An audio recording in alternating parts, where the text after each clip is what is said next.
नमस्ते बच्चों, CLE's के CBSE स्कूल चिकोड़ी कक्षा 9वीं में एक बार फिर से आप सभी का स्वागत है। बच्चों, पिछले कक्षा में हम देख रहे थे बचेंद्री पाल की जो आत्मकथा है एवरेस्ट मेरी शिखर यात्रा, इस पाठ को। ठीक है बच्चों, और ये जो पाठ है आपके स्पर्श भाग 1 इस पाठ्य पुस्तक का दूसरा पाठ है। ठीक है बच्चों, तो कल के क्लास में हमने देखा था कि बचेंद्री पाल जो है किस प्रकार अपनी एवरेस्ट शिखर यात्रा को शुरुआत करती हैं। तो सबसे पहले हम एक बार रिवाइज करेंगे बच्चों। तो देखिए, जो बचेंद्री पाल है वो दिल्ली से काठमांडू हवाई जहाज यानी कि विमान से जाती हैं। तो बेस कैंप पर एक अग्रिम दल जो था उनका, एक मजबूत अग्रिम दल जो कि इनका रास्ता साफ करने के लिए वो पहले ही आगे निकल चुका था। तो वो कहती है कि बेस कैंप पहुंचने के पहले ही उनका एक जो पहले वाला जो दल है वो पहले ही निकल चुका था। वो देखती है कि वहां जाने के बाद शेरपा लैंड एक सर्वाधिक महत्वपूर्ण नगरीय क्षेत्र है। वहाँ पर शेरपा यानी कि मैंने क्या बताया, नेपाली जो गाइड होते हैं, ऐसा उनका एक गांव था वहाँ पर। उस गांव में वो देखती है कि एक महत्वपूर्ण नगरीय क्षेत्र है जो हर एक पर्वतारोही को मदद करते थे। तो अधिकांश यानी कि ज़्यादातर शेरपा लोग जो है शेरपा लैंड से ही थे। और जो बचेंद्री पाल है वो सर्वप्रथम यहीं से यानी कि नमचे बाजार से ही सर्वप्रथम एवरेस्ट को निहारती हैं यानी कि देखती हैं। तो वो कहती है कि एवरेस्ट की तरफ गौर से देखते हुए मैंने एक भारी बर्फ का बड़ा सा फूल देखा जो पर्वत से गिरते वक्त एक ध्वज की जैसे लहरा रहा था। और ये जो ध्वज था, बर्फ के गिरने का जो ध्वज था, वो कितने किलोमीटर तक था? 10 या 10 से भी ज़्यादा किलोमीटर तक ये ध्वज रहता था। वो कहती है कि आसपास यानी कि वहाँ के ये जो ध्वज कैसे निर्माण होता है, तो आसपास 150 किलोमीटर तेज गति से जब हवा चलती है तब ये पर्वत जब गिरता है तो एक फूल के जैसे लगता है, यानी कि उसको क्या कहते हैं, वो प्लूम कहते हैं। ठीक है, वो कहती है, बचेंद्री पाल कहती हैं कि ये सब देखकर मैं थोड़ा डर गई थी, यानी कि मुझे सब क्या लगा, डरावना लगा। लेकिन इसके विपरीत भी मैं एवरेस्ट के प्रति एक विचित्र रूप से आकर्षित थी, यानी कि एवरेस्ट पर चढ़ना मेरा ध्येय है। हाँ, ये उसने अपने मन में रखा था। ठीक है बच्चों, वो कहती है कि वो सब जो घट रहा था, वो जो घटना थी वो बहुत डरावनी थी, लेकिन इसके बावजूद भी एक विचित्र रूप से एवरेस्ट के प्रति वो आकर्षित थी, मुग्ध थी। ठीक है, जब 26 मार्च को पेरिस पहुंचे ये लोग, 26 मार्च को पेरिस पहुंचे तो हिमस्खलन यानी कि बर्फ जब टूटकर नीचे गिरा तो उसमें एक शेरपा कुली की मृत्यु हो गई। ये भी बात उनको पता चल गई। उसके बाद वो बोलते हैं कि खुम्बू हिमपात पर जाने वाले अभियान दल के रास्ते के बाईं तरफ सीधी पहाड़ी के धसकने से लोस्से की ओर से एक बहुत बड़ी बर्फ की चट्टान नीचे खिसक आई। वो कहती है कि खुम्बू हिमपात जो है वहाँ पर जाने वाला जो अभियान दल था, उनका एक जो ग्रुप था, वहाँ पर उनके रास्ते में बाईं तरफ से जो बर्फ की चट्टानें हैं लोत्से पर्वत से नीचे आती हैं और उसी चट्टानों में क्या हो जाता है, 16 शेरपा कुलियों का दल जो था उनमें से कुछ 4 घायल हो गए और एक कुली की मृत्यु हो गई। और ये सब जानने के बाद वहाँ के जो अभियान दल में जो लोग थे, उनमें उदासी छा गई, यानी कि अवसाद छा गया।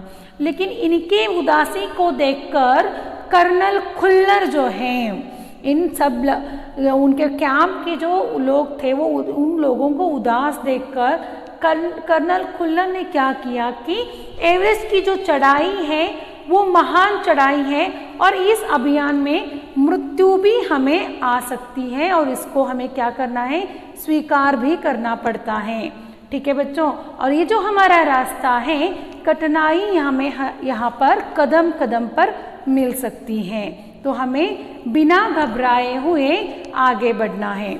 तो इस प्रकार ने कर्नल खुल्लर जो है वो क्या करता है, उनके मन में उनको और भी एवरेस्ट के प्रति, उनके अभियान के प्रति वो उन लोगों को प्रेरित करता है।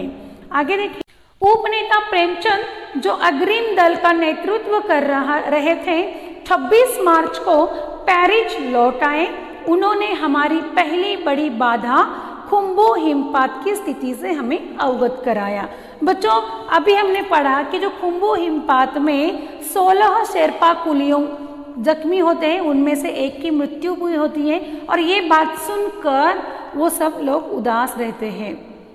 उसके बाद जो उनका उपनेता था, उपनेता कौन है, प्रेमचंद, वो वापस 26 मार्च को पेरिस आते हैं और उनको उस खुम्बू हिमपात के बारे में, वहाँ की जो स्थिति है उसके बारे में उनको अवगत कराते हैं। अवगत कराना यानी कि अवगत कराना यानी कि सूचना देना।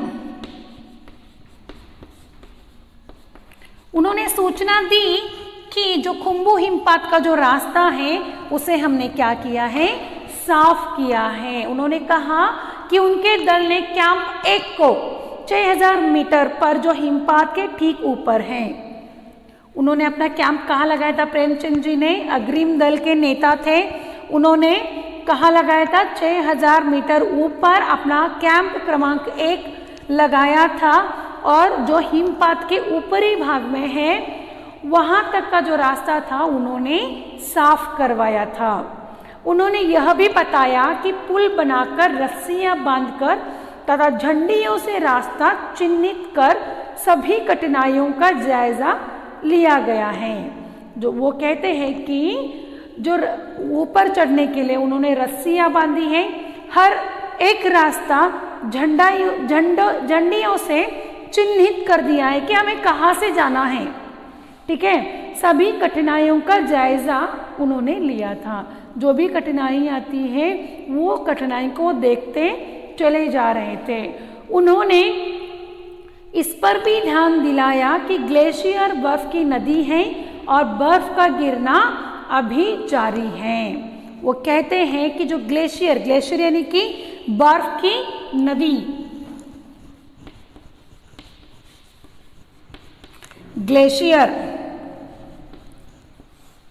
यानी कि बर्फ की नदी,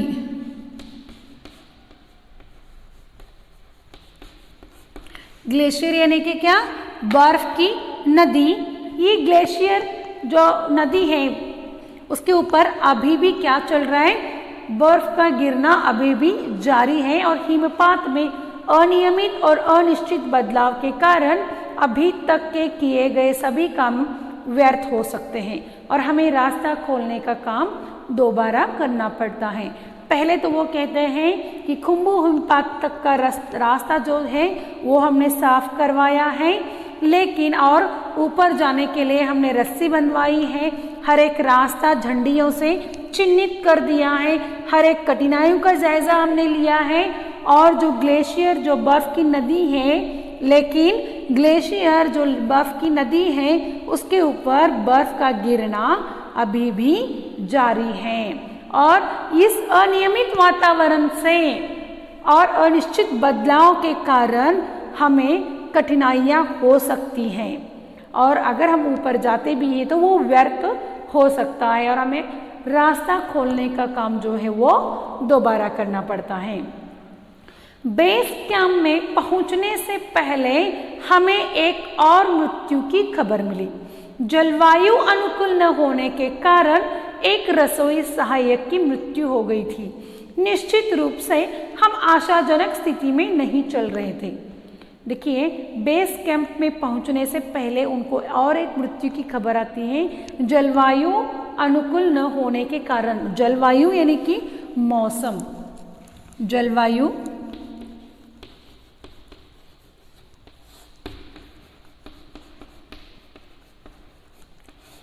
मौसम अनुकूल न होने के कारण वहाँ पर क्या हुआ, एक रसोई की मृत्यु हो गई थी और निश्चित रूप से हम आशाजनक स्थिति में नहीं चल रहे थे। उनको आशा नहीं थी कि हम एवरेस्ट पर चल सकते हैं, क्योंकि हर दिन एक मृत्यु की खबर उनको मिल रही थी। पहले एक शेरपा कुली की मृत्यु होती है, फिर से खुम्बू हिमपात में भी एक शेरपा कुली की मृत्यु होती है। अब यहाँ पर उनको पता चलता है कि क्या हुआ है, एक रसोई की भी मृत्यु हो गई है, क्योंकि वहाँ का जो वातावरण है वो अच्छा नहीं है। ठीक है, तो वो कहती हैं एवरेस्ट शिखर को मैंने पहले 2 बार देखा था, लेकिन एक दूरी से। बेस कैंप पहुंचने पर दूसरे दिन मैंने एवरेस्ट पर्वत तथा इनकी अन्य श्रेणियों को देखा। मैं भौचक्की होकर खड़ी हो रही गई और एवरेस्ट लोत्से और नुत्से की ऊंचाई से घिरी बर्फीली टेढ़ी मेढ़ी नदी को निहारती रही। लेखिका क्या बता रही है यहाँ पर, जब वो कहती है कि मैंने एवरेस्ट को पहले 2 बार देखा था, लेकिन एक दूरी से। एवरेस्ट को उन्होंने देखा था लेकिन एक दूरी से, लेकिन बेस कैंप पहुंचने पर दूसरे दिन मैंने एवरेस्ट पर्वत तथा अन्य श्रेणियों को भी देखा। उसकी अन्य श्रेणियों के नाम यहाँ पर लोत्से और नुत्से की जो ऊंचाइयाँ हैं, जो लोत्से भी एक पर्वत है, नुत्से भी एक पर्वत है, और एवरेस्ट के साथ इनको भी वो देखती है। और उनकी इन ऊंचाइयों से जो गिरी हुई जो नदियां हैं, टेढ़ी मेढ़ी नदियां, उसको भी वो देखती रही। भौचक्की होना, देखिए हैरान होना।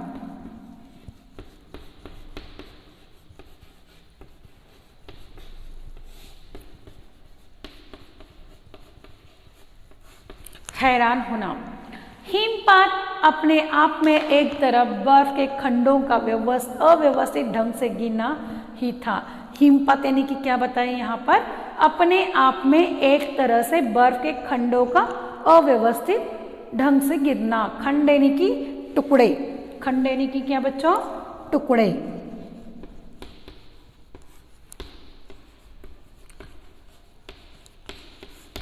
टुकड़े, ठीक है। हिमपात का अर्थ इन्होंने क्या बताया यहाँ पर, अपने आप में ही जो बर्फ के टुकड़े हैं वो अव्यवस्थित प्रकार से नीचे गिरना। हमें बताया गया कि ग्लेशियर के बहने के अक्सर बर्फ में हलचल हो जाती ही, जिससे बड़ी बड़ी बर्फ की चट्टानें तत्काल गिर जाती थी। तत्काल यानी कि अचानक। वो कहते, लेखिका को बताया गया कि ग्लेशियर के बहने से, यानी कि ग्लेशियर यानी कि बर्फ की नदी बहने से क्या होता है, अक्सर बर्फ में हलचल निर्माण होती है, जिससे बड़ी बड़ी बर्फ की चट्टानें जो हैं वो अचानक गिरने का संभव होता है। हाँ? और अन्य कारणों से भी अचानक प्राय खतरनाक स्थिति धारण कर लेती हैं। जो इन्होंने ये जो लेखिका है बचेंद्री पाल, बहुत ही महत्वपूर्ण चढ़ाई पर ये गई थी। एवरेस्ट पर चढ़ना एक मतलब किसी का भी एक काम नहीं है, उसके लिए बहुत मन में दृढ़ विश्वास लगता है, आत्मविश्वास लगता है, और इसी आत्मविश्वास से लेखिका जो है वो एवरेस्ट की चढ़ाई के लिए गई थी। वो कहती हैं कि जो ग्लेशियर बहता है उसमें क्या होता है, हलचल निर्माण हो जाती है, बर्फ उसके ऊपर हमेशा बर्फ गिरता रहता है, और उसमें बर्फ के गिरने से क्या होता है, उसमें हलचल निर्माण होती है, क्योंकि वो हलचल निर्माण होने से वहाँ पर जो बर्फ की बड़ी बड़ी जो चट्टानें हैं वो भी क्या होता है, अचानक गिरने का संभव होता है, और इससे इन कारणों से क्या होता है, अचानक खतरनाक स्थिति भी वहाँ पर निर्माण हो सकती है। सीधे धरातल पर दरार पड़ने का विचार और इस दरार का गहरे चौड़े हिम विदर में बदल जाने का मात्र ख्याल ही बहुत डरावना था। सीधे धरातल पर दरार पड़ने का विचार और इस दरार का गहरे चौड़े हिम विदर में बदल जाने का मात्र ख्याल से ही बहुत डरावना था। वो कहती है कि सीधे ज़मीन पर जब दरार पड़ती है उससे भी यहाँ पर जो दरार मतलब गहरे और बड़े बड़े दरार हिम दरार यानी कि बर्फ़ की दरारें पड़ती थी वहाँ पर, और इसमें वो बर्फ़ की जो दरारें हैं ये देख कर ही उसके ख्याल से ही, सिर्फ सोच कर ही वो बहुत उसको डर लग रहा था। इससे भी ज़्यादा भयानक इस बात की जानकारी थी कि हमारे संपूर्ण प्रवास के दौरान हिमपात लगभग 1 दर्जन आरोहियों और कुलियों को प्रतिदिन छूता रहेगा। देखिए वो कहते हैं कि इससे ज़्यादा भयानक क्या था, सिर्फ दरार पड़ना ये डरावना नहीं था, इससे ज़्यादा भयानक क्या था कि हर दिन हमारे संपूर्ण प्रवास यानी कि एवरेस्ट के शिखर पर जाते समय तक वो क्या हो जाएगा, 1 दर्जन आरोही यानी कि ऊपर चढ़ने वाले जो 1 डजन जो लोग हैं या कूली हैं उनको प्रतिदिन छूता रहेगा। यानी कि किसी की भी गारंटी नहीं है कि हम सेफली वापस आ सकते हैं। समझ में आ रहा है बच्चों। दूसरे दिन नए आने वाले अपने अधिकांश सामान को हम हिमपात के आधे रास्ते तक ले गए। वो लोग क्या करते, दूसरे दिन ही उनका जो खाने पीने का सामान था वो सब क्या किया उन्होंने, हिमपात के आधे रास्ते तक इन्होंने खुद लेकर वो चल गए। डॉक्टर मीनू मेहता ने हमें एल्यूमिनियम की सीढ़ियों से अस्थायी पुलों को बनाया, लट्ठों और रस्सियों का उपयोग, बर्फ की आड़ी तिरछी दीवारों पर रस्सियों को बांधना और हमारे अग्रिम दल के अभियांत्रिकी कार्यों के बारे में विस्तृत जानकारी दी। जो डॉक्टर मीनू मेहता हैं उन्होंने एल्यूमिनियम की जो सीढ़ियाँ थी उसका पुल किस प्रकार से बनाना है, साथ ही साथ रस्सियों का किस प्रकार से उपयोग करना है और बर्फ की आड़ी तिरछी दीवारों पर रस्सियों को किस प्रकार से बांधना है, ये सब उन्होंने यानी कि विस्तृत यानी कि विस्तार से देखिए विस्तृत यानी कि विस्तार से अच्छी तरह से उन्होंने बताया। अभियांत्रिकी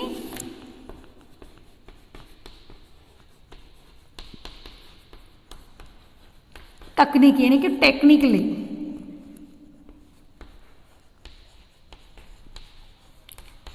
अभियांत्रिकी यानी कि तकनीकी बोलते ही अंग्रेजी में उसे बोलेंगे टेक्निकली जो भी प्रॉब्लम है इसके बारे में उन्होंने डॉक्टर मीनू मेहता ने क्या किया, इन अभियान दल को विस्तृत यानी कि पूरी विस्तार से जानकारी दे दी। तीसरा दिन हिमपात से कैंप 1 तक सामान ढोकर चढ़ाई का अभ्यास करने के लिए निश्चित था। तीसरा दिन किस लिए था कि हिमपात से कैंप 1 सामान ढोकर यानी कि सामान लेकर चढ़ने का अभ्यास था। रीता गोम्बू तथा मैं साथ साथ चढ़ रहे थे। हमारे पास एक वॉकी टॉकी था जिससे हम अपने हर कदम की जानकारी बेस कैंप पर दे रहे थे। कर्नल खुल्लर उस समय बहुत खुश थे जब हमने उन्हें अपने पहुंचने की सूचना दी, क्योंकि कैंप 1 पर पहुंचने वाले केवल हम 2 महिलाएं थीं।